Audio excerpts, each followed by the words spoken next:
जननी मां जगदम्बा के चरणों में नमन करते हुए शिव शक्ति धाम डासना से मैं यति नरसिंहानंद सरस्वती, मैं वाराणसी में महादेव की नगरी काशी में आज राकेश जी के साथ बैठा हुआ हूँ।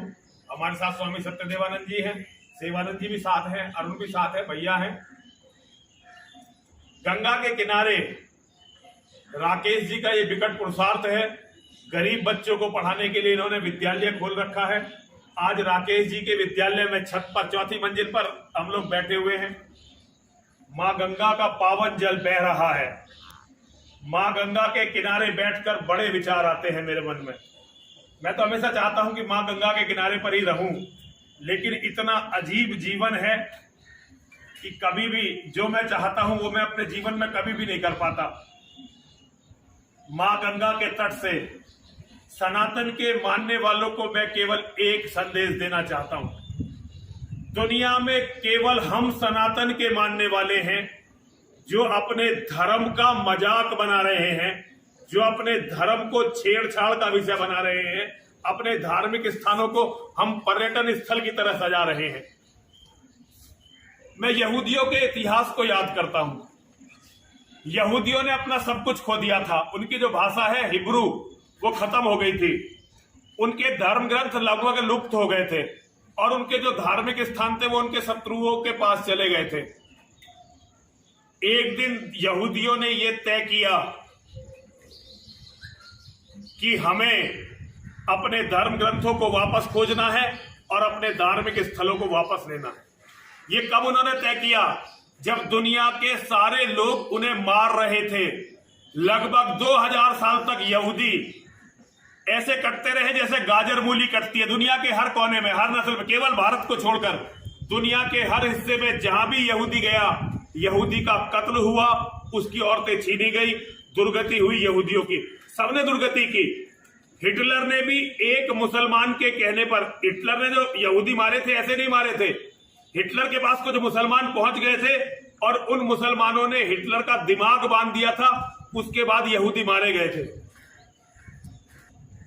हजारों साल जब यहूदी मारे जाते रहे तो एक बार यहूदियों के विचारकों ने, कुछ बड़े लोगों ने बैठकर ये निश्चित करने का प्रयास किया कि ऐसा क्या है जो पूरी दुनिया में हम मारे जा रहे हैं।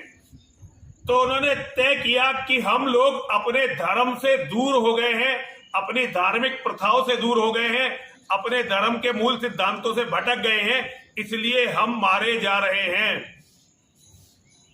यहूदियों ने श्रीमद् भगवत गीता का अध्ययन किया। उन्होंने पूरी दुनिया के अध्यात्म का अध्ययन किया, लेकिन उन्होंने अपने ग्रंथों में श्रीमद् भगवत गीता के सिद्धांतों को शामिल किया, हिब्रू को पुनर्जीवित किया और अपने सारे धार्मिक स्थानों को उनका मूल स्वरूप देने में लग गए।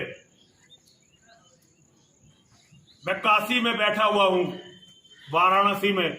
यह महादेव की नगरी है। इसे क्योटो बनाया जा रहा है। और क्योटो कौन बना रहे हैं? हम लोग बना रहे हैं, हम हिंदूवादी। जबकि हमारा लक्ष्य होना चाहिए था कि हम एक दिन क्योटो को भी काशी जैसा बनाएंगे। पर्यटन के लिए बड़े स्तर पर यहां पर हमारे मंदिरों का ध्वंस हो रहा है। शिवलिंग बहुत बुरी तरह से काटे गए, तोड़े गए, फेंके गए। काशी के कण कण में शंकर होता है। मुझे नहीं पता हिंदुओं को मेरी बातों में कोई इंटरेस्ट है या नहीं है, लेकिन मैं हिंदुओं को मैं बताना चाहता हूं कि एक बार यदि कहीं कोई शिवलिंग स्थापित हो गया तो अब वो शिवलिंग हटाया नहीं जा सकता। पूरी दुनिया में शिवलिंग मिलते हैं, केवल भारत में नहीं। दुनिया का ऐसा कोई कोना नहीं है जहां शिवलिंग मिलते हो। और जहां दुनिया में भारत को छोड़कर और जगहों पर अब सनातन धर्म है नहीं, लेकिन जहां भी शिवलिंग मिलता है दुनिया की सारी सरकारें उन शिवलिंगों को संरक्षित करती हैं।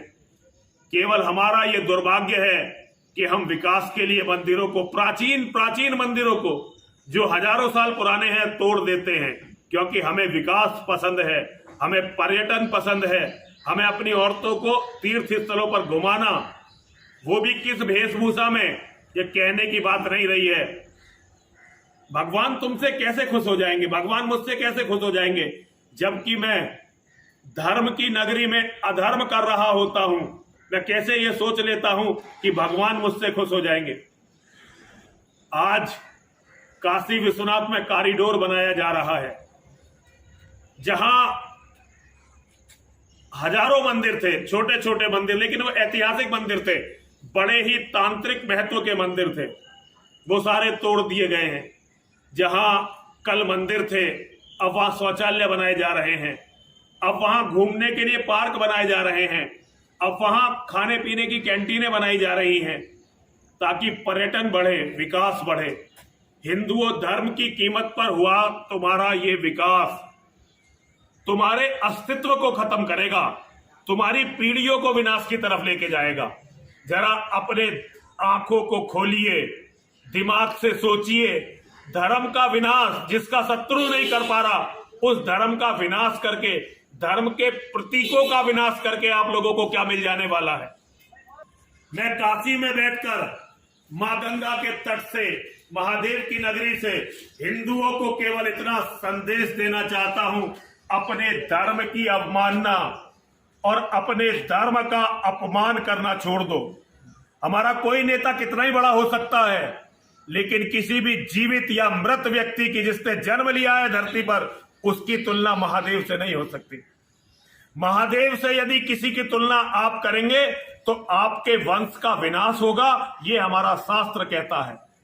लेकिन हमें नेताओं को अवतार घोषित करने की आदत है, और यही आदत हमें धीरे धीरे विनाश की तरफ ले जा रही है। हिंदुओं धर्म को पहचानो। यदि महादेव का अपमान होगा तो माई से क्षमा नहीं करेंगी, और कहीं मां का अपमान होगा तो महादेव छोड़ेंगे नहीं। आप लोगों को शायद सती के दहा का प्रसंग याद नहीं है, और अगर मां और महादेव नाराज हो गए तो तुम्हारे पास कुछ बचेगा नहीं, कुछ भी नहीं बचेगा। इसलिए मेरा आप सभी से कहना यह है, धर्म कोई समझौता करने की चीज नहीं है। धर्म पर यदि बात आती है तो हमें मर मिटना चाहिए, हमें मर मिटना चाहिए। धर्म पर यदि बात आती है तो हमें मर मिटना चाहिए। धर्म कोई समझौते की चीज नहीं हो सकती।